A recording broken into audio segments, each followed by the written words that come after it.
Bien, ya, estamos grabando. Recordarles que la próxima semana vamos a tener la evaluación online. Pueden tener los documentos a mano, lo que quieran, con respecto a estos dos documentos iniciales, prueba y documentación. No voy a ir más allá de los dos documentos que vimos durante la clase pasada y la clase de hoy. Van a ser alrededor de 12 preguntas con alternativas que ustedes van a tener que responder. Que lo único que busca es que centrar ustedes o empezar a meterles a ustedes el bichito de la importancia del testeo de programas, que un programa no se prueba al lote, no es ensayo y error y voy metiéndole números y viendo que si sale un número o no sale un número, sino que tiene toda una estrategia y además después analizar la importancia de la documentación, que lamentablemente nunca se le da la debida importancia hasta que ustedes no se ven comprometidos en alguna situación compleja con respecto a la documentación. Ya, partamos entonces. La documentación de los programas es un aspecto sumamente importante, aunque ustedes no lo crean, tanto en el desarrollo de la aplicación como en el mantenimiento de la misma. La documentación es todo lo que tiene que ver con el diseño, la creación, la puesta en marcha, el uso de un programa o de un sistema. En un programa no se nota tanto, pero en un sistema gigantesco sí. Mucha gente dice no hace esta parte del desarrollo. Bueno, y aquí está la frase correcta, desarrollo. Esto va a la par con el desarrollo. Cuando yo estoy desarrollando la solución de mi problema, entonces tengo que ir generando a la par la documentación. Eso es importante. Y no se da cuenta de que pierde la posibilidad de reutilización de parte del programa en otras aplicaciones. Claro, al no tener claridad y bien escrito qué es lo que hace cada una de mis rutinas, entonces lo más probable es que si a futuro necesito hacer algo, lo voy a tener que volver a reescribir, porque no lo tengo documentado y no lo tengo en una especie de biblioteca donde tengo clarito qué es lo que hace cada una de ellas, y por lo tanto, cuando armo un programa, lo voy a armar ya con las partes que tengo, y es mucho más simple empezar a programar. Ya no empezamos a programar de la nada. En programación hay una máxima que dice el terror de la página en blanco, es decir, es cuando los escritores también quieren comenzar a escribir un libro, no hay que hacer por dónde partir porque están en una página en blanco. Lo mismo nosotros, cuando nos encontramos con un problema nuevo, tenemos ese terror, por dónde parto. Entonces, para evitar eso, generalmente uno parte por ciertas funciones que ya tiene prehechas, predefinidas, la entrada de los datos, todo ese tipo de cosas, que me van permitiendo y dando la posibilidad de ir agarrando confianza en el problema. Esa es la idea. La documentación de un programa dice comienza justo con la construcción del mismo y finaliza justo antes de la entrega del programa o aplicación al cliente. Es decir, comienzo a programar, a resolver el problema de esos programas y empiezo a documentar. Documento todo lo que he hecho. Todas esas hojitas que yo hago cuando ustedes me ven que les he demostrado cómo resolver el problema, esos bosquejos que yo hago, eso es parte de la documentación, porque eso es la forma en cómo fue diseñado el problema. Después eso se pasa en limpio y se arregla y se escribe bonito. Pero ahí ya comencé con mi documentación. Ya tengo historia. Además, todo lo que le entreguemos a nuestro cliente, recuerden que nosotros no hacemos un programa para nosotros vamos a hacer programa porque un cliente nos solicitó hacer un programa. Ojo, y ese cliente puede ser, no porque ustedes tienen una empresa o un empresario, sino que el cliente puede ser la misma empresa donde ustedes están contratados. Lo miramos como un cliente nomás, el usuario del departamento de contabilidad, si es que yo pertenezco a una empresa de contabilidad y estoy a cargo del departamento de informática. Para mí el cliente sigue siendo, aunque es un cliente interno, pero es un cliente al que yo le debo que dar respuesta. Lo que yo le entregue a ese cliente tendrá que coincidir con la versión final de los programas que se componen con la aplicación. Eso es muy importante. La documentación tiene que ser la adecuada y la correcta con respecto a lo que yo entregué. No sé si a usted de repente le ha pasado, pero cuando compramos herramientas o alguna cosa de no buena procedencia, no de marcas reales o legítimas, no echar a despreciar algunos productos que a veces salen buenos, pero que su documentación es bastante ineficiente, generalmente los que vienen de allá de la RPC. Eh, Cuando compran algo, de repente la documentación es pésima, paupérrima, un par de líneas escritas en roneo de repente, y a la vez que ni siquiera a veces hace referencia a la misma herramienta o el equipo o a lo que ustedes compraron. Eso no debería ocurrir en nuestro mundo. Eso abarata los costos en todo caso. Una vez que se ha concluido el programa, los documentos que se deben checar son esto es importante. ¿Qué es lo que yo debería entregarle a mi usuario cuando termine o cuando yo vaya a entregar el producto? Recuerden que cada vez que ustedes van a hacen un sistema o hacen algo, están amarrados o van a quedar amarrados por un contrato firmado, un contrato que pasó por un montón de abogados, de tal forma de que después, si ustedes no cumplen, el abogado los pueda demandar este día. Por lo tanto, hay que poner mucha atención a lo que yo me comprometo, no es una cosa de palabra, hay un documento firmado, y por lo tanto, si en ese documento decía que yo tenía que entregar documentación de tales condiciones, les aseguro que al momento de la revisión final por parte del usuario, les va a revisar eso. Así que ojo con eso. Una vez concluido el programa, ¿qué documentos debo entregar? Son tres grandes tipos de documentos que yo tengo que hacer referencias y tener clarito para quién y están orientados cada uno de esos documentos. Primero, una guía técnica. Obviamente la guía técnica está orientada al informático, al programador, a aquella persona que va a tomar esa guía y va a tratar de a veces actualizar, hacerle una mantención al programa, modificarlo. Esa es la información que necesita el informático. Va a haber una guía de uso que también nosotros llamamos generalmente manual de usuario, que no debe tener mucha información técnica, sino que es cómo se usa el sistema o el programa. Y además una guía de instalación, que esta depende de la envergadura que tenga el sistema que yo he desarrollado, puede ser hecha para la gente técnica. Si yo estoy instalando un sistema como un SAP, como un ERP, una cosa compleja que involucra cientos y miles de programas y equipos, en ese caso, la guía de la instalación es una guía que está orientada no al usuario final, sino que a un usuario ya con más experiencia. En cambio, si yo lo que estoy instalando es el Word, la guía de instalación está orientada hacia el usuario final. Por eso. Pero son tres documentos distintos. Uno, la guía técnica, que describe el interno de mi programa, la guía de uso, cómo el usuario va a interactuar con él, y la guía de instalación, cómo he hecho andar ese programa por primera vez. Esa es la idea. Y existen dos grandes tipos de documentación, las cuales nosotros nos haremos cargo de una, sí o sí, en nuestros cursos. La documentación interna y la documentación externa, así es como se denomina. ¿Cuál es la diferencia? Yo lo que exijo siempre es que en todos los programas tiene que haber una documentación interna. Es aquella que se crea en el mismo código del programa, adentro del programa, en el Visual Studio Code. ¿Y cómo se hace? A través de comentarios. Ya hemos trabajado eso porque yo siempre les pido, les he exigido que en la primera línea venga un comentario que indique el nombre de los autores. Es fundamental, si no, ¿cómo sé yo quién lo hace? Eso es Profe, interno. ¿Sí? está compartiendo. ¿Sí? Es que a mí no me sale. El resto, A mí A mí sí, sí, profe, profe. decime, a mí me igual. sale. Pero A mí sí me ve Pero bien, por lo menos, profe. hay que salirme. Ya. De que entrar y volver ayer nos pasó lo mismo, tenía que entrar y salir algunos estudiantes. Vale, profe. Ya. Es aquella que se crea en el mismo código, eso es importante a través de comentarios. Vuelvo a repetir. Obviamente no solamente el comentario de quién lo hizo, sino que qué es lo que hace cada función, una descripción. Ahí vamos a ir explorando esa etapa aquí en este curso y en el próximo semestre. Y también está la documentación externa, que es aquella que está en los libros, los manuales, y también se considera como documentación externa aquella que es ayuda electrónica. Finalmente, por ejemplo, que los programas siempre dicen una ayuda. Ya, esa ayuda se considera como externa porque no forma parte del código, sino que está escrita en un archivo aparte. No, no está imbricada con las líneas de código. Esa es la documentación externa. La interna y la externa. Eh, Generalmente la interna la hacemos más nosotros en los programas pequeñitos y la externa eh, está orientada a grandes sistemas generalmente. Esa es la idea. Y la estructura de ella también es mucho más compleja.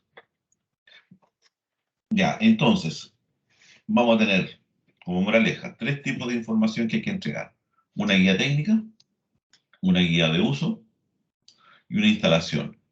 Ahora, la documentación yo la puedo categorizar en dos tipos, interna y externa. Interna es la que se escribe dentro del código, la externa es la que quedan documentos externos. Pueden ser físicos o electrónicos. Eso es en primer lugar. Segundo, vamos a hablar sobre la guía técnica. ¿Qué es la guía técnica? En la guía técnica o manual técnico se refleja, ojo, el diseño del proyecto, es decir, desde que comienzo yo, desde que hago mis primeros bosquejos, voy escribiendo eso. Después, finalmente, eso se traduce en algún documento, no sé cómo lo quieran ustedes presentar. A veces el diseño se establece a través de diagramas que se llaman diagramas de proceso, que más adelante también en la carrera se van a trabajar muchos de ellos. No son los diagramas clásicos de flujo, sino que son diagramas de proceso realmente. La codificación, es decir, el listado de todos los programas actualizado. Y además, la descripción de las pruebas que yo realicé para su correcto funcionamiento. Es decir, aquí volvemos a la parte anterior que habíamos conversado, al testing. Es decir, debo indicar que con estas pruebas se hicieron, o sea, el programa se probó con estos conjuntos de datos y se obtuvieron los siguientes resultados. Para el primer conjunto de datos, ustedes tienen que ir anotando, no daba respuesta correcta porque había un problema, el cual fue corregido y listo. Y ahí ustedes más o menos van llevando un control de lo que van haciendo, ¿se dan cuenta? ¿Por qué es importante tener toda esta información? Porque el día de hoy hacen el programa, trabajan durante 3 noches completas, ¿cierto? Lo hacen, lo entregan y después lo dejan de lado. Les aseguro que la semana siguiente no se van a acordar qué es lo que hicieron, dónde estaba anotado, por qué probé ese dato, por qué probé varias veces, cuál era el error, en qué línea se daba. ¿Se dan cuenta? Todo eso tengo que ir dejándolo registrado de tal forma que la próxima vez que yo me meta a continuar con el diseño no tenga que partir de cero otra vez, sino que leo la guía y digo, ah, sí, aquí voy. Listo. Dejo un control. Eso es importante tenerlo. Por eso también esto amerita un pequeño recordatorio de usar esta herramienta en la nube, de usar el Google Drive o lo que tenga el iCloud Drive o Dropbox, cualquier cosa donde vayan dejando todo eso online, de tal forma que de cualquier parte después puedan ustedes recuperar lo que estaban haciendo. Van tirando documentos, suben una foto, si hicieron un diagrama aquí como el que hago yo en papel, no es necesario que vayan a hacerlo inmediatamente en forma rápida en alguna herramienta de diseño, ¿no? Le sacan la foto y lo almacenan en su nube. Y de esa forma van a poder llevar un control y un historial, un seguimiento. Y les aconsejo también ir dejando carpetas. Dentro de estoy desarrollando la tarea uno, bueno, tarea uno la carpeta. Y dentro de la carpeta voy dejando a lo mejor fotos, pero las voy separando por, no sé, pues, sesión uno, sesión 2, sesión 3, para ver cómo he ido avanzando. De tal forma que si algún día necesito volver atrás, lo hago. Ahora, si ustedes también han trabajado y privilegiado lo que le he dicho yo, el GitHub, podrían tener su propio GitHub y van dejando esto inmediatamente en el GitHub. Recuerden que en GitHub no solamente dejo códigos, puedo dejar fotos, imágenes, lo que yo quiera. Es un repositorio en la nube. Eso es importante recordar. Tenemos que hacernos cargo de todas estas herramientas. No las estamos usando 100% y para eso están. Ya. Entonces, la guía técnica o manual técnico tiene que reflejarme el diseño, tiene que reflejar la codificación, es decir, los programas, el listado, y tiene que indicarme cuáles fueron las pruebas que se realizó para determinar su funcionamiento correcto. Eso es básico. Este documento generalmente está diseñado para personas con conocimientos de informática, es decir, aquí ustedes tienen que escribir como informáticos, no pueden escribir ya para el usuario final. Aquí hablamos en nuestro lenguaje, en nuestro idioma y con nuestras características y con nuestros símbolos y con nuestros dibujos, lo que queramos hacer. Pero es para los informáticos. ¿Para qué es importante esta guía técnica? Es facilitar el desarrollo. Ojo, el desarrollo sí, porque puedo llevar un control y me acuerdo en qué voy, pero es mucho más importante para poder corregir o hacerle futuras mantenciones a la aplicación. Esa es la importancia que tiene de constar con una buena documentación. Si hay que hacer una mantención, es decir, un cambio a un sistema que ya lleva años operando, es muy probable que la persona que deba hacer ese cambio no sea la persona que lo escribió. Y por lo tanto, eh, lo primero que va a necesitar la nueva persona es que le digan, que le entreguen toda esta información. Yo se los comento esto, ¿verdad? Como se los comenté a sus compañeros anteriores. Yo le he dicho que yo trabajé en una empresa desarrolladora de software norteamericana durante mucho tiempo, que desarrollaba un software para monitoreo de alarma a lo largo de todo Estados Unidos, a lo largo y ancho, como dicen ellos, de costa a costa. Eh, y la idea era, cuando entré a trabajar yo la primera vez, uno viene saliendo de la universidad con todas estas cosas fresquitas y me mandan a hacer la mantención de un sistema. Recuerden que cuando uno entra nunca lo mandan a escribir un sistema nuevo, lo mandan siempre primero que nada a hacer mantención y documentación originalmente. Y me mandaron a hacer la mantención de un sistema, un mini sistema dentro de la aplicación, que no es como 20 programas, una cosa por el estilo. Y en esa época eran con archivos y tenía que intervenir como 4 o 5 archivos, que además no solamente eran usados por estos subprogramas, sino que esos archivos también eran compartidos con otros submódulos más, por lo tanto, si yo mandaba el Condor ahí, dejaba la escoba en el resto. Entonces, había que tener claridad sobre eso. Y lo primero que uno pregunta es la documentación.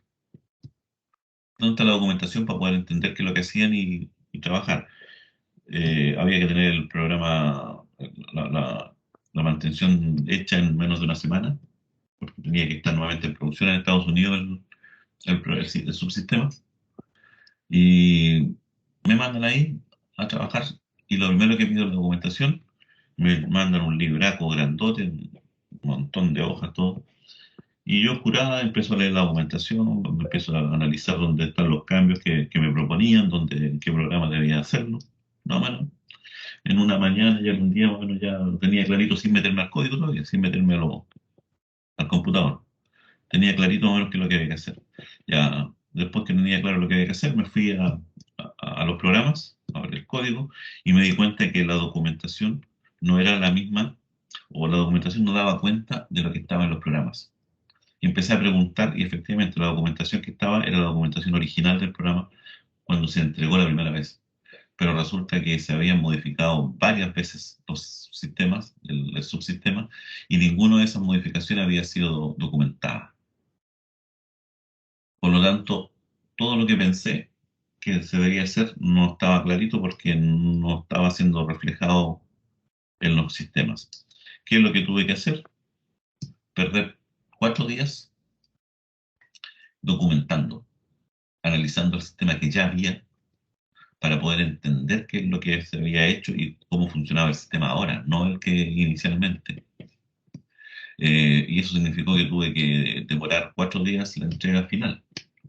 Obviamente no le gustó mucho a los jefes, pero entendieron que efectivamente el problema no era yo, sino que el problema era la persona anterior y que no se cumplían ciertas normas, ciertas reglas al interior del departamento de informática, que era que la entrega tenía que ser, obviamente, monitoreada con respecto a los cambios y a la documentación. Así que tuve que pasar, vuelvo a repetir, 4 días documentando, entendiendo los funcionamientos para poder recién entrar a modificarlo. Si eso a mí me hubiesen entregado la documentación técnica adecuada, lista, disponible, el problema eran 4 días menos de trabajo, eso significaba 4 días menos de atraso, y eso significaba 4 días menos de pérdida para la empresa.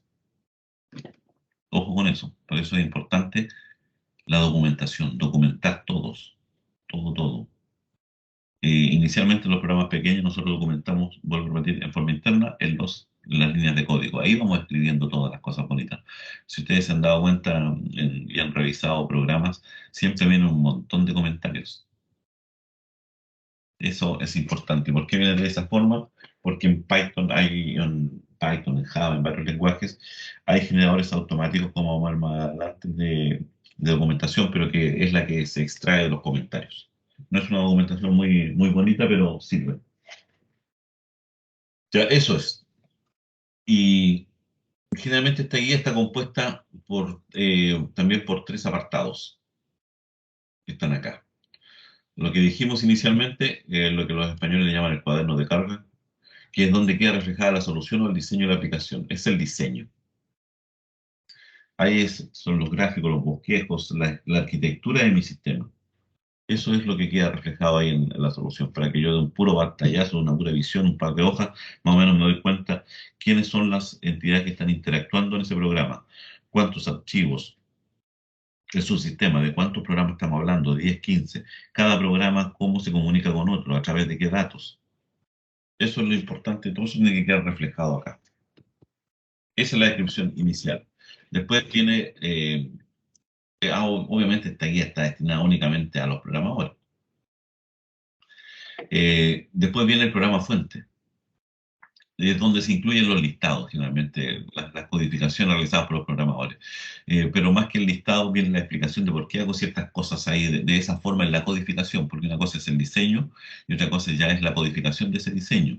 Y a veces en esa codificación yo debo hacer algunos malabares, algunos trucos con las instrucciones para poder dar respuesta al diseño. Eso es lo que tiene que quedar reflejado acá. Eso es lo importante. Este documento puede tener a su vez otra documentación para su mejor comprensión y puede ser de gran ayuda para el mantenimiento. Este documento debe tener una gran claridad en su escritura para su fácil comprensión. Aquí debo ser lo más claro posible, porque aquí es donde lo primero que uno va a ir. Uno va primero a la guía del diseño y se hace una panorámica en su mente, más o menos de la envergadura del proyecto. Y después se va a cada uno de los programas fuentes, en donde se va al área chica, y ahí intenta entender cómo ese gran diseño es llevado a la práctica, que a veces va a depender del lenguaje de programación, ciertas cosas ciertas decisiones que se toman acá. Inicialmente, en esta primera parte, la guía técnica del diseño no hace referencia a lenguajes, sino que hace referencia a módulos, a procesos. Y en el programa fuente es donde ya nos vamos a los lenguajes. Viene un documento donde debo definir yo cuáles fueron las pruebas que yo realicé. Ojo, a lo largo de todo el proyecto y los resultados obtenidos.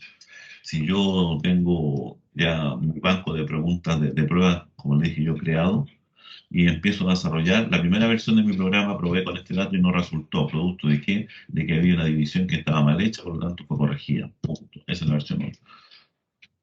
Eso fue lo que ocurrió. Después, más adelante, volvimos a hacer la prueba nuevamente, con dato, y ahora sí, efectivamente, se obtiene el resultado obtenido porque el error fue subsanado. Y el error se encontraba en el programa 25, en la línea 87, que era esta. ¿Se dan cuenta cómo debo ir efectivamente documentando todo esto? Ya. Después de eso viene la guía de uso. Como ven aquí ustedes, la guía de uso, que es lo que comúnmente nosotros vamos a llamar el manual de usuario. Si alguien está teniendo problemas para verlo, puede bajar el documento del LMS y lo va siguiendo. Si yo estoy haciendo referencia a ese documento. Es lo que comúnmente llamamos manual de usuario. Contiene la información necesaria para los usuarios utilicen correctamente la aplicación. Ojo, para que la utilicen, no para que la modifiquen.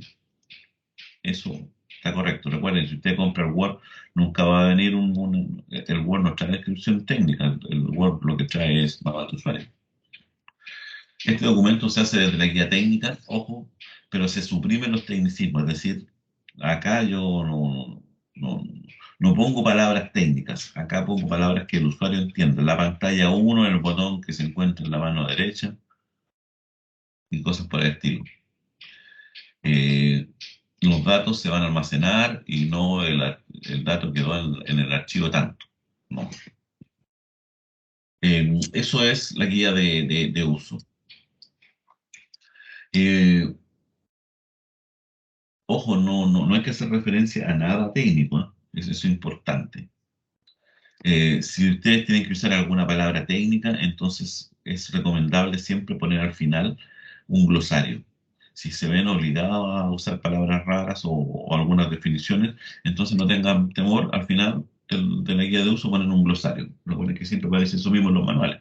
Si esto es estándar, en el fondo nosotros lo adaptamos al desarrollo de software, pero en el fondo es lo estándar. Ya. Y generalmente después en la guía de uso la escribimos nosotros, pero es muy probable, la escribe el diseñador, el que desarrolló el programa, ¿cierto? Pero es muy probable que lo que yo desarrollo se lo pasen a gente que escribe bonito, a profesores de castellano, o a gente especialista, ah, eh, en la construcción de diseñadores, en la construcción de estos manuales. Posteriormente tenemos la guía de instalación.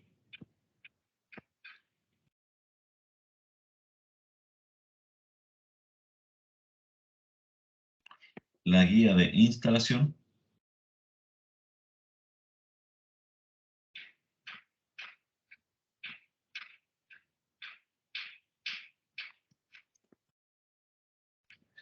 Es la guía que contiene la información necesaria para implementar dicha aplicación. Ojo, dentro de este documento se encuentran las instrucciones para la puesta en marcha del sistema y las normas de utilización del mismo. Puesta en marcha, vuelvo a repetir la primera vez. Y dentro de las normas de utilización se incluyen también las normas de seguridad, tanto físicas como referente al acceso a la información.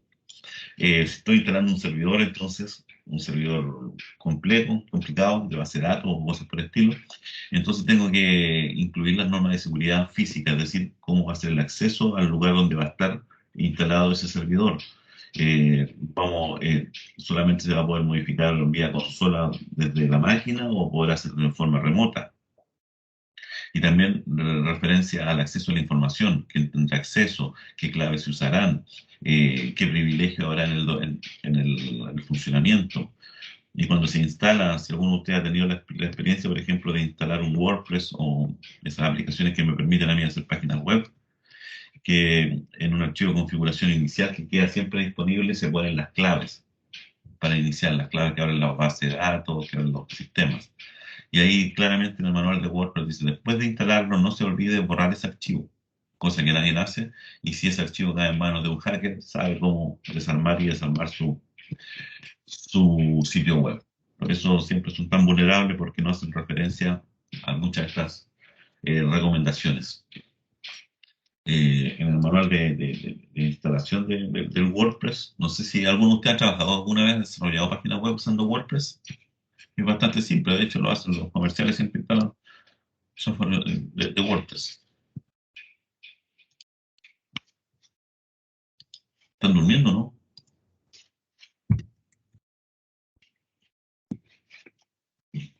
Estamos acá, profe, estamos acá. Ya. WordPress es un sistema que me permite hacer todas esas páginas web así. Que permite generar, que tiene temas y todo. Y hay que instalarlo con base de datos y toda la- todo lo que a ustedes se les pueda ocurrir. Eh, Generalmente en los hosting viene eso. Ustedes pueden bajarlo. Y aquí puede bajar el sistema completo. Lo tendría que instalar dentro de su aplicación, de su computador. Tendría que instalar una cosa como eh, WAMP, una cosa así, WAMP Server, que le simula todo el tipo de un servidor web, un lenguaje PHP, una base de datos. Es decir, cómo jugar un poco con páginas web y simular el ambiente complicado o complejo del desarrollo. Cuando ustedes hacen WordPress y descomprimen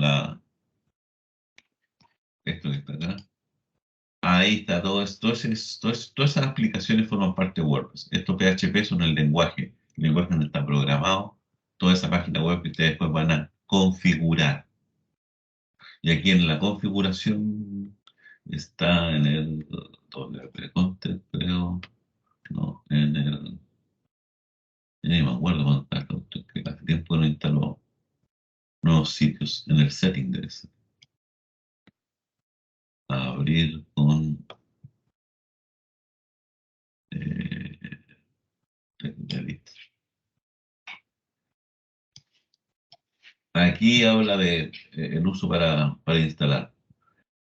Y por aquí en alguna parte debería decir, aquí está seteado las cosas iniciales. Es este. Había otro que tenía que ver con las bases de datos. que es cuando se instala por primera vez.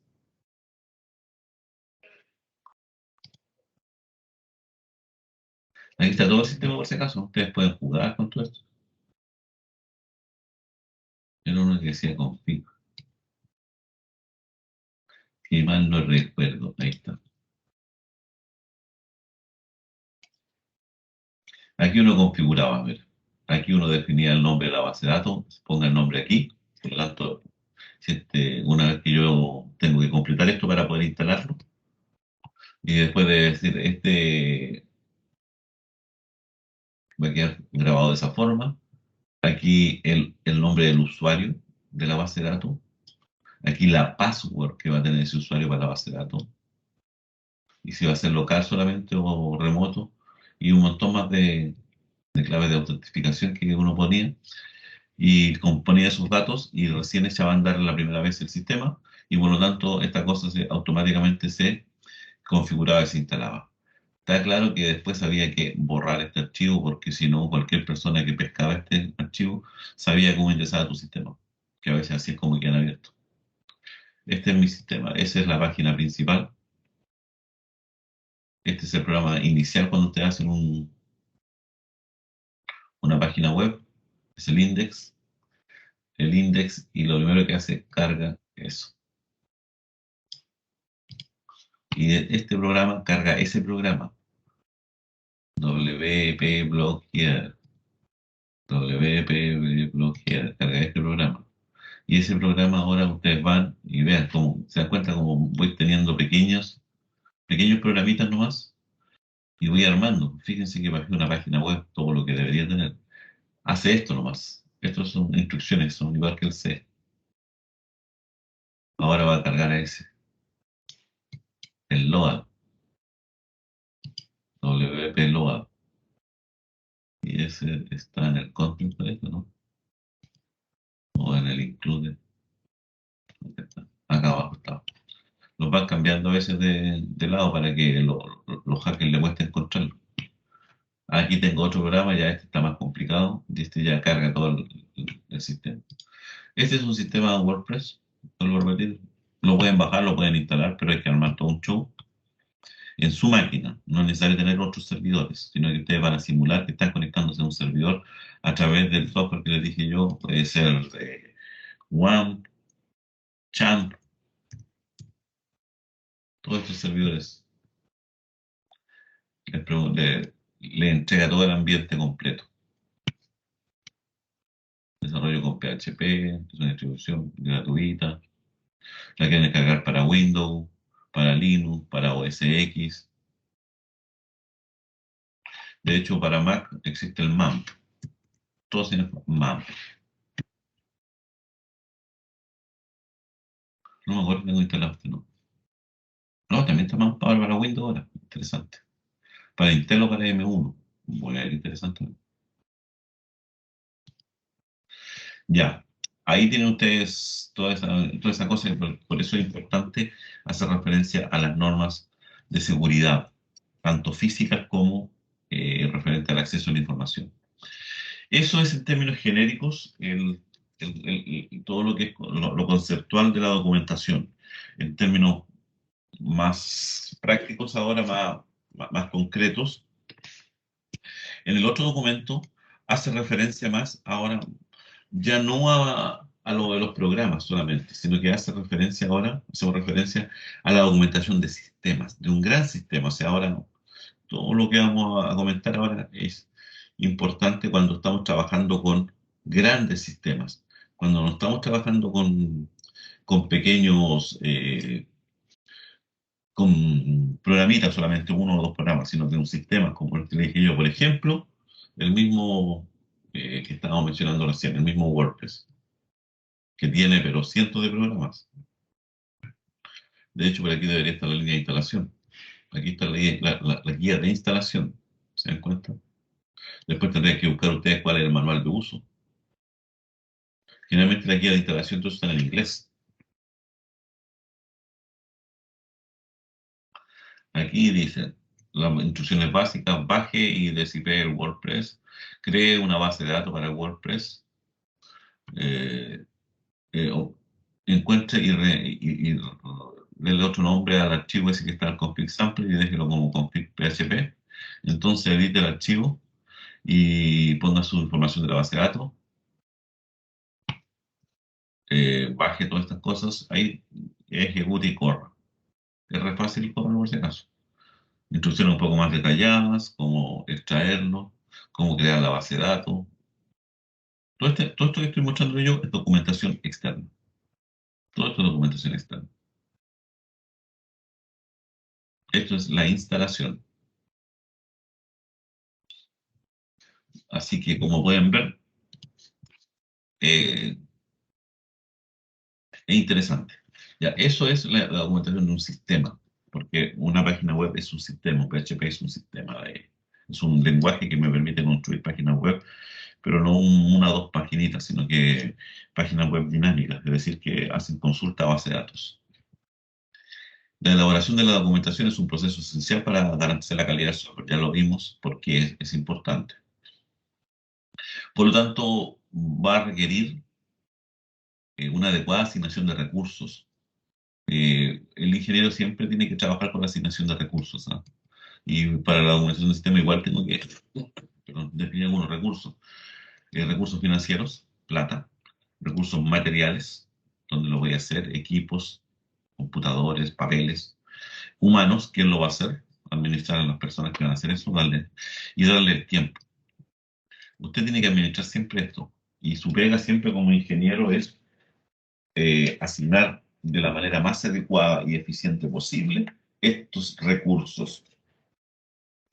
Como se dan cuenta, ya un ingeniero no solamente se encarga de programar, sino que también tiene que asignación de recursos, de medios, de preocuparme de todo el entorno, no solamente del problema, de un equipo de trabajo. Imagínense que ustedes son jefes de un equipo de programación. Tienen gente a su cargo, por lo tanto tienen que administrar ese recurso humano. Les dan plazos para terminar sus tareas. Eso es el tiempo. Les dicen con cuánto equipo tienen que trabajar y usted tiene que ahí solicitar y ver a quién distribuye ciertos computadores, ciertos recursos. Y plata. Oye, con la plata que tengo, ¿puedo contratar más o menos personal? Esa es la idea fundamental de ustedes. De la efectividad de la documentación, dice acá, depende en gran medida el éxito de los proyectos de sistema o producto de software, cuando estamos hablando de sistemas grandotes. Es decir, una buena documentación efectivamente me va a ayudar al éxito del proyecto completo. Como ya dijimos, la documentación consiste en un conjunto de información que está relacionada a un sistema determinado, que explica las características técnicas, la funcionabilidad del sistema, la parte lógica, los diagramas de proceso, los programas, la naturaleza, capacidad del sistema y cómo usarlo en otras palabras. En otras palabras, la documentación del sistema es el conjunto de información que nos dice, primero, qué hacen los sistemas, cómo lo hacen y para qué lo hacen. Fundamental. El qué, el cómo y el para. Típico en ingeniería. Cualquier cosa, cualquier sistema, cualquier proceso. ¿Qué hace ese proceso? ¿Cómo lo hace? ¿Y para quién lo hace? El qué, cómo, para. ¿Qué, cómo, para? Tiene que acostumbrarse usted a ese, al qué, cómo, para. Esa es la idea. Esto lo hacen todos los ingenieros, por si acaso, en el proyecto que sea.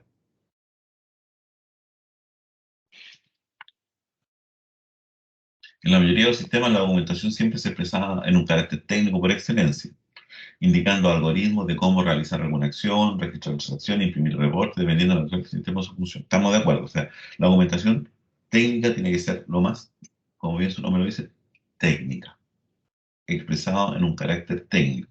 Ese es lo más importante. No se le da el protagonismo que se merece, ya se lo dije yo por la experiencia propia que a mí me tocó vivir, puesto que en la mayoría de los casos esta documentación es muy escasa o nula.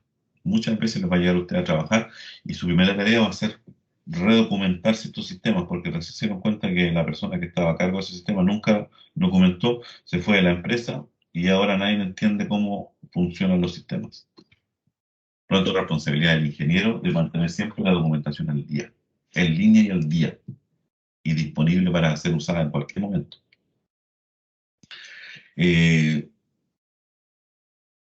A veces dice acá de acuerdo a la dinámica empresarial, lo que está claro, porque a veces las empresas exigen tanto, tengo 4 proyectos en línea, terminé uno y no me da el tiempo para terminar de hacer la documentación, entonces la dejo botado y continúo con el otro proyecto. Porque la dinámica de la organización a veces son así. Entonces, por eso es lo conveniente es ir desarrollando la documentación en la medida en que voy trabajando el desarrollo del proyecto. De tal forma que cuando llegue al final, a la entrega final, no tenga que decir ya, pero espérenme una semana porque tengo que terminar la documentación. Ahora no. La documentación se va escribiendo junto, de tal manera que yo termino y entrego. Es cosa de acostumbrarse por si acaso. Es costumbre. Pero además también dice que el problema además se puede encontrar del lado de los desarrolladores, o sea, programadores. ¿Por qué? Porque a veces puede ocurrir que alguien dice, yo sabes que no voy a documentar porque sí, o voy a hacer una mala documentación o una documentación que no registre efectivamente lo que estoy haciendo. Porque de esa forma algunos programadores piensan, me hago insustituible para la organización, no me pueden echar, no me pueden cambiar. ¿Por qué?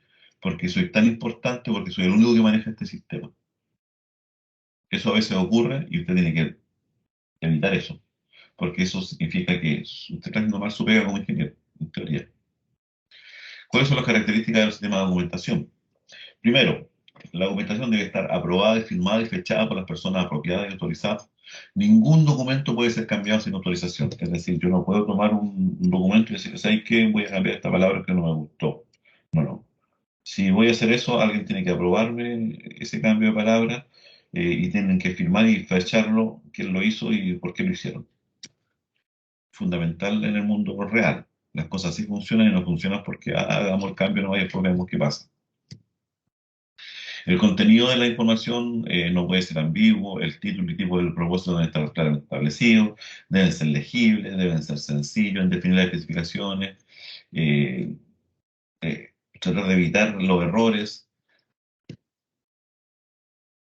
y lo más importante, los documentos deben estar donde se les necesite.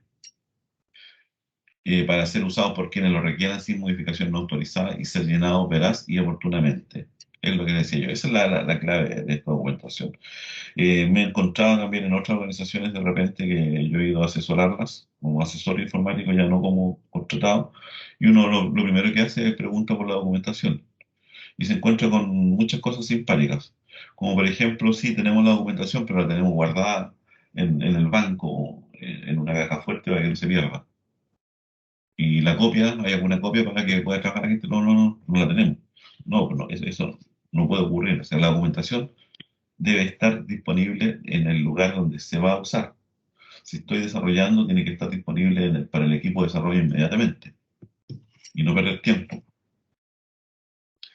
Los tipos de documentación, dije yo que pueden haber acá ahora documentación, estaba hablando del sistema, manual o documentación automática. La documentación manual es la que hace el ser humano, es la que hago yo, en papel, ¿cierto? Obviamente puedo contar con procesadores de texto para hacer los dibujitos bonitos, las letras bonitas, pero la escribe el ser humano. Hay un ser humano que está escribiéndola.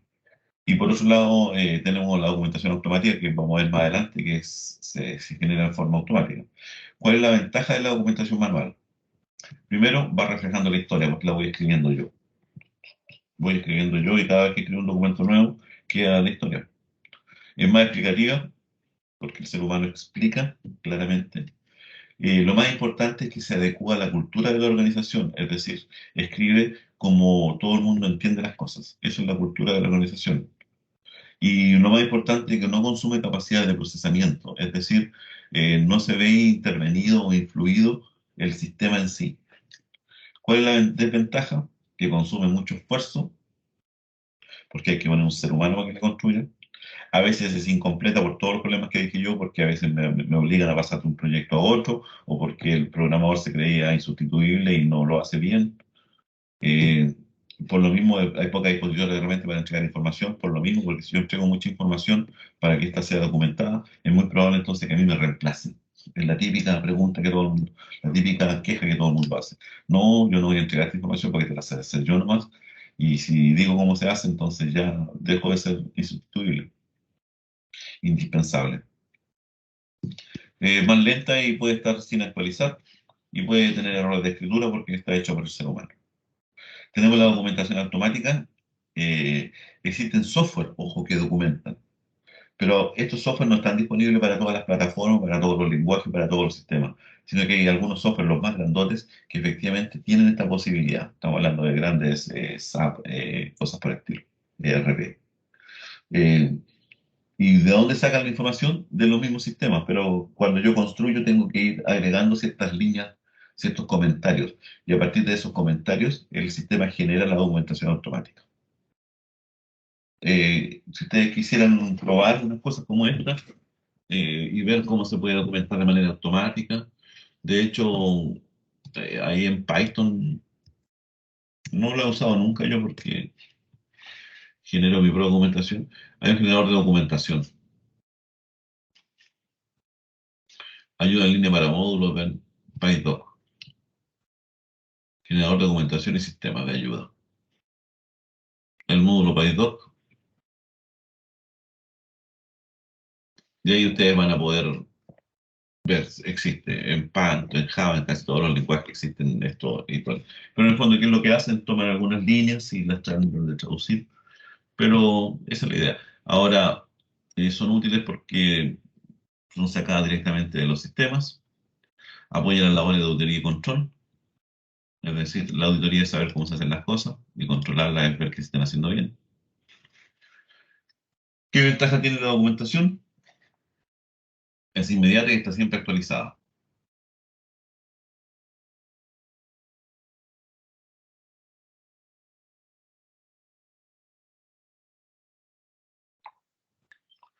Es inmediata y está siempre actualizada, justo a lo requerido. No se encuentra sujeta a la disposición de personal.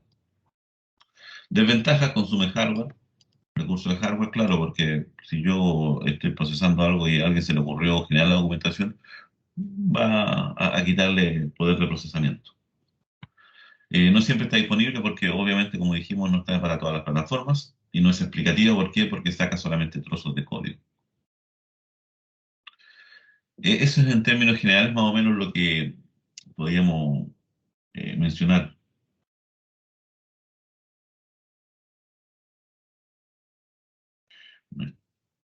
Déjenme responderle a la secretaria.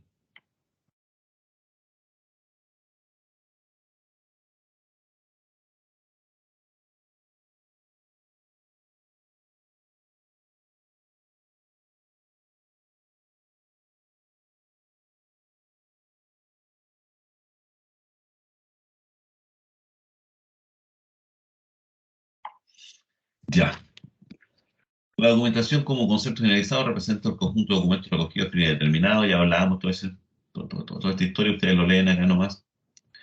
Interesante nomás, yo lo único que quería hacer, recalcar esta, la importancia de la documentación. Eso es lo que yo quiero recalcar.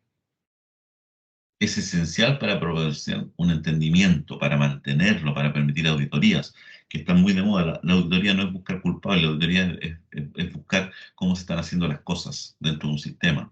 Y ahí vamos a poder determinar si hay errores conceptuales en el sistema, si hay errores fugas de seguridad posibles, fugas de seguridad, porque al hacer una auditoría estoy diciendo eso. Eh, seguridad. No sé si han escuchado hablar ustedes del tema de la informática forense. ¿Han escuchado hablar de ese tema, no?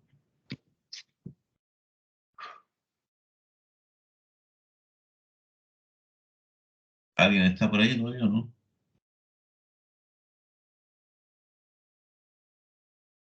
Sí, profe, pero no he escuchado sobre eso. Usted ha escuchado siempre hablar de CSI y cosas por el estilo, películas que hablan de forense, ¿cierto? Sí, ¿Y ahí qué hacen los forenses? Estamos hablando de los médicos forenses. en ¿Qué sí hacen? ven a los muertos. ¿Ya? Pero ven más que ver al muerto, porque el médico ve al muerto. ¿Pero qué hace el forense? Determina las causas de la muerte. Ese es el médico forense. Ahora imagínense qué es lo que haría un informático forense, que existe el concepto y existe la especialidad.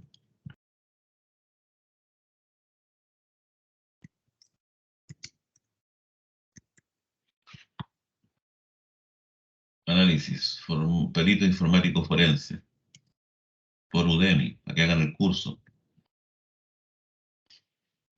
para que sean peritos informáticos. La informática forense en la investigación de delitos.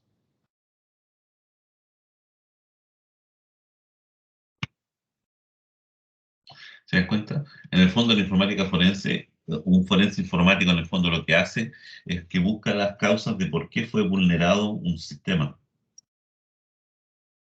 ¿Se dan cuenta? Esa es la idea. O sea, yo tomo los sistemas y me llevo al computador y veo por dónde estuvieron sus pifias. Y eso es lo que hace el informático. Por eso es importante, saben programar, porque se debe meter así como operativo, hacen un análisis completo y riguroso, recrean el evento y van revisando línea por línea, van revisando todos los programas, hasta que descubren dónde ocurrió la filtración.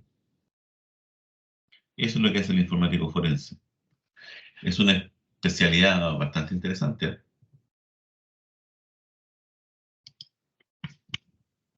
Si ustedes quieren irse por ahí, tienen que aprender a programar muy, muy, muy, muy bien. Yo les digo, a mí me tocó hacer un seguimiento forense de un famoso caso acá en la región de un ciberataque.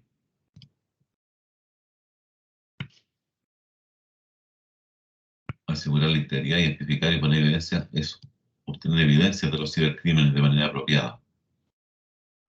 Asegurar la protección, ayudar a la prevención de los crímenes online. Ese es el informático forense. Generalmente los llaman ustedes para la seguridad y los mecanismos de defensa y subsanar cuando esto existen. Los que se llaman por el lado de la ley, el cumplimiento de las regulaciones. También existe el derecho forense, reportar los incidentes de seguridad, ¿se dan cuenta? Ya, ese es el informático forense, que tienen ustedes un montón más de posibilidades de esto. Cuidado.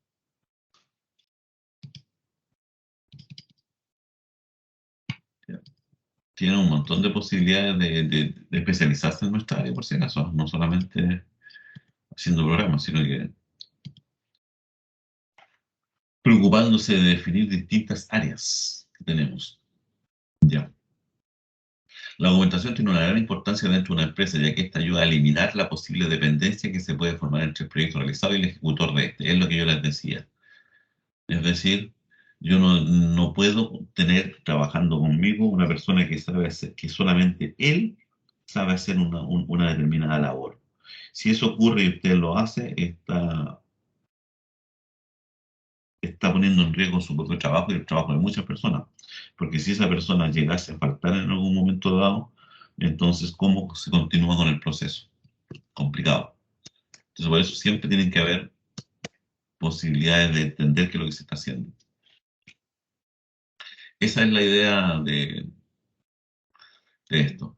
Dice, la oposición que entregan los técnicos a la realización del proceso de documentación se basa principalmente en los costos que se incurren para su construcción y el mayor plazo de entrega. Efectivamente, lo que les decía yo, que a veces me exigen a mí estar trabajando, terminando rápidamente un proyecto para iniciar el siguiente, entonces no me dan tiempo a mí para hacer una buena documentación y esa es la excusa que siempre se tiene, ¿no? No alcancé porque me mandaron al tiro al otro proyecto.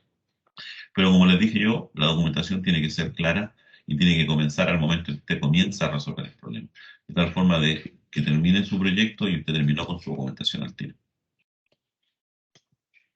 Dice, estas justificaciones no son posibles de sustentar la realidad, ya que el mayor costo que se incurre para documentar se recupera con creces en el futuro, especialmente cuando se ve enfrentado a un error del sistema o tener que efectuar el mantenimiento correctivo por mal uso. Es lo que me pasó a mí, como les dije yo. O sea, tuve que perder 4 días para poder resolver un problema que si hubiese tenido la documentación lo hacía en un día. Ese es el tema. Estándares básicos. En realidad los estándares, cómo escribir la documentación es básico, es clásico para todo tipo de organización, por si acaso, para cualquier tipo de documento técnico.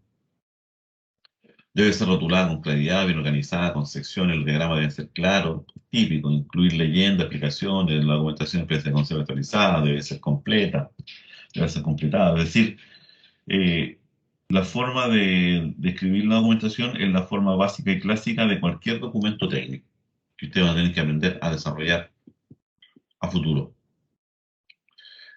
normalizar procesos y cosas por el estilo.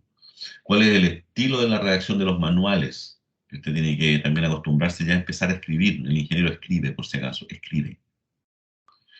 Tiene que ser concreto, utilizar párrafos cortos, utilizar títulos y subtítulos, utilizar formas activas, no emplear frases largas, preciso, no hacer referencia a una información solamente con el número. Aquí está la información mínima que debería contener, las carpetas. Todo esto que ustedes dicen, pero están complicados. Es que hay que acostumbrarse. Si no lo hago de esa forma, me va a costar mucho. Yo les mencionaba a sus compañeros, por ejemplo, si ustedes quisieran postular a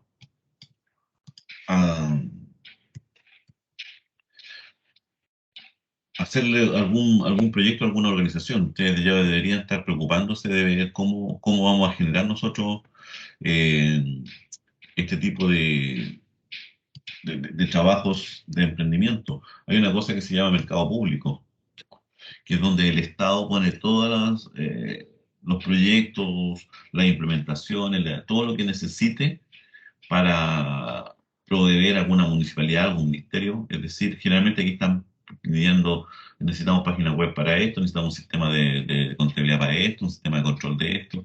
Y aquí uno ve, efectivamente, y aquí me doy cuenta que todas estas cosas que yo le estoy hablando son exigibles en estos proyectos. Estamos hablando de proyectos de miles y miles de pesos. No estamos hablando de proyectos chiquititos. Usted se puede inscribir acá, es gratis, ¿ah? Se puede registrar y usted se dice que va a ser desarrollador informático, pone todas las especificaciones que usted quiere y después les van a llegar todas las posibilidades de trabajo que el Estado está entregando para poder vender. Ahora, obviamente, si usted ya quiere ofertar y quiere participar en una de estas licitaciones para ganarse alguno de estos contratos, tiene que estar inscrito en Chile Compra, que ahí le cobran como 18 lucas por cada 6 meses. Un negocio de ahí en todo caso. Pero ahí está. Y si usted se inscribe, le van a empezar a llegar oportunidades de negocio. Por ejemplo, a mí me llegan todos los días oportunidades de negocio. Y aquí uno saca oportunidades de negocio. Universidad de Trabajo está pidiendo compra, contenido. Aquí está. Desarrollo de mejoras para la plataforma digital, la Secretaría General de la Presidencia. Adquisición de escáner lector biométrico, ese es compra, este es desarrollo. Capacitación, licencia para equipos computacionales, curso de liderazgo, gestión de equipos de salud, adquisición de cursos para tener convenio, licencia de análisis, código fuente de programa. Diría que lo que es eso, por ejemplo, desarrollo de la plataforma. Usted se mete acá y aquí salen, faltan 9 días para que cierre. Esta es una licitación. Usted va y postula eso, pero tiene que cumplir ciertos estándares. Y aquí están ciertas informaciones. Aquí están quién la hace, el monto que va a tener, tipo convocatoria, peso, toda esta información, quién la llama, la fecha de publicaciones, cómo se va a hacer, las bases técnicas, las bases administrativas, qué es lo que piensan hacer, y aquí está toda la información. Usted puede bajar esto. Aporte fiscal, a ver cuánto el presupuesto para esta cosa son 40 millones de pesos. 40 millones de pesos cuesta hacer esto. Satisfacción del contrato, ¿ven? Hay un contrato. ¿Qué es lo que hace?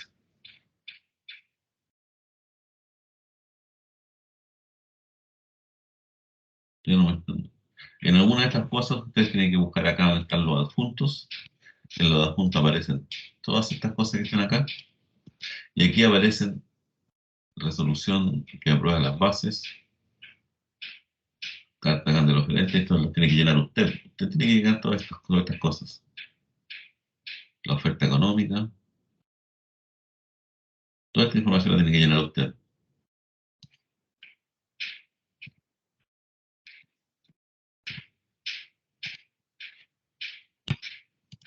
Y esta es la resolución, ¿ven? Y aquí ustedes tienen que leer esto, estos son contratos. Vuelvo a repetir nuevamente. Y aquí está lo que usted se compromete a hacer. Objeto de la licitación. Requiere contratar el servicio denominado Desarrollo y Mejora de la Plataforma Digital en conformidad a lo señalado en la presente fase administrativa. Requisito del oferente de ustedes: no podrán participar personas que tengan ciertas características. Las publicaciones, consulta de declaraciones. ¿Dónde están? Esto es estándar, siempre ustedes lo van a ver en cualquier licitación. Yo he participado en varias, en algunas, y siempre es lo mismo. Si lo importante es al final. En alguna parte está qué es lo que te piden.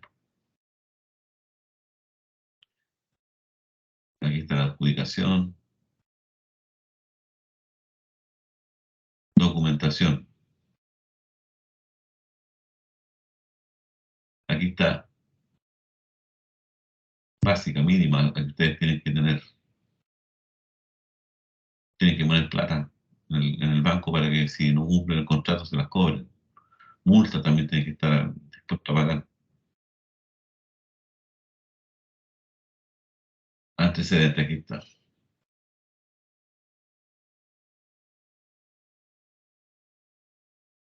A mayor abundamiento, Doc Digital es un servicio de tramitación de documentos digitales que permite cargar documentos, firmarlos con firma electrónica avanzada y distribuirlos a los destinatarios institucionales pertinentes.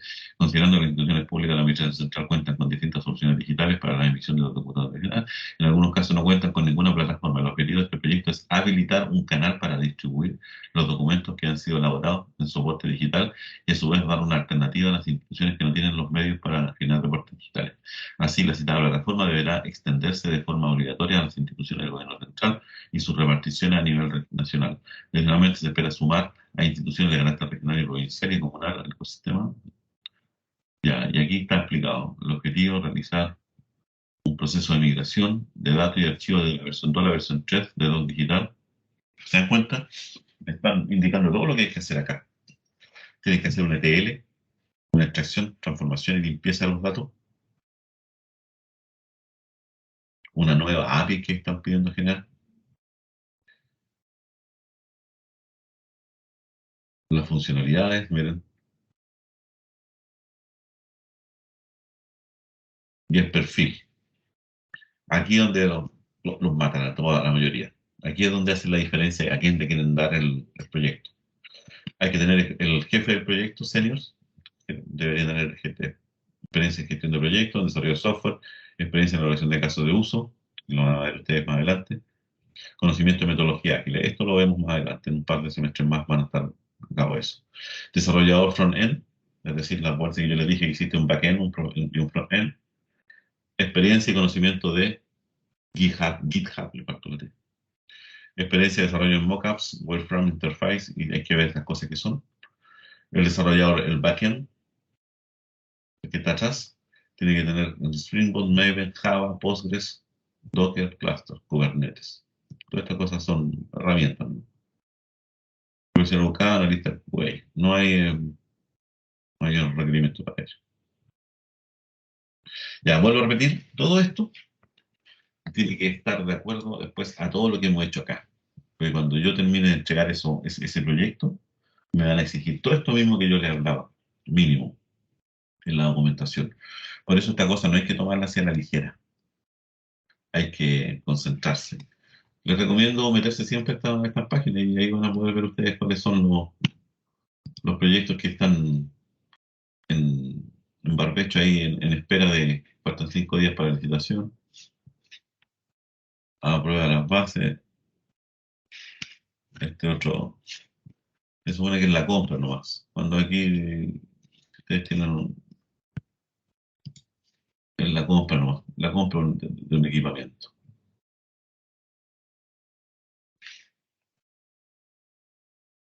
Ahí están los presupuestos de las plata. ¿De cuánto estamos hablando? Ya, eso es lo que yo quería comentar con ustedes, dejarlos, eh, no sé, pues motivados a ir cambiando su cosa, analicen Chile Compra, métanse, regístrense, es gratis. Después van a ir viendo, no sé, pues, qué deseas ver, vender, cuando ustedes quieren venderle. En este momento hay 72 licitaciones publicadas en el rubro de la construcción, obra civil e infraestructura, en software de gestión, 43. Aquí hay iguales o superiores, continuidad de soporte, servicio, plataforma, instituto de seguridad laboral. De aquí es donde saca la gente trabajo, posibilidad de proyectos, de aquí es donde se arman sus propias emprendimientos. Adquisición de licencia de Oracle para el Poder Judicial, o sea, el Poder Judicial tiene Oracle, está claro. Plataforma de evaluación de competencias, software de dirección de obras de hidráulica, servicio de votaciones en línea, impuesto interno, servicio de renovación de licencia de Windows y Office, esto es para Microsoft directamente, AutoCAD. Ya, eso es lo que yo quería mencionarles, empezar a hablar con ustedes como futuros ingenieros, que se vayan metiendo en estas cositas. Yo sé que algunos me pescan, otros no me van a pescar mucho, pero eso lo quería comentar, aprovechando que esta unidad era un poco árida en el sentido de que había que hablar un poco de estas cosas, pero yo les quise meter estos pequeños gadgets que tienen que ver con la pega y que efectivamente tienen que ver con lo que estamos hablando y que no se quedan en el aire, sino que son cosas reales. Así que lo dejo hasta aquí, jóvenes. Les recuerdo la próxima clase. Vamos a tener una pequeña evaluación sobre estos documentos nomás, sobre solo los documentos, no la explicación, todas las otras cosas.